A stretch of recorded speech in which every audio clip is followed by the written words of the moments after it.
একদিন কাজ করলে 500 টাকা হাজিরা পাই, আর সেই 500 টাকা যখন 1 মিনিটেই শেষ হয়ে যায়, তখন একটা পুরুষই জানে তার কতটা কষ্ট হয়। খারাপ সময়টা একদিন ঠিকই কেটে যাবে, শুধু মনে থাকবে কিছু মানুষের ব্যবহার। চাইলে কি আর সব পাওয়া যায়?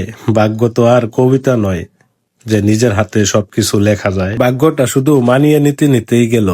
একদিন সুখ এসে দেখবে সেদিন আর আমি দুনিয়াতে নেই। আজকে আমি অনেক চিন্তা করে দেখলাম, আমি মানুষটা সবার কাছে বিরক্তকর, কারো কাছে আপন ছিলাম না। আমার জীবনে সবচেয়ে খারাপ সময় পার করতেছি এখন আমি, কিন্তু আমার পাশে থাকার মতো কেউ নেই।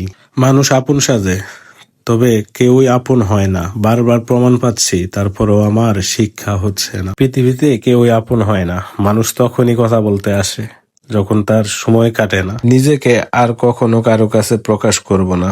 যার প্রয়োজন সে এমনিতেই খুঁজে নিবে। জীবনে একটা আফসোস রয়ে গেল, কেউ আমাকে আমার মতো করে বুঝলো না।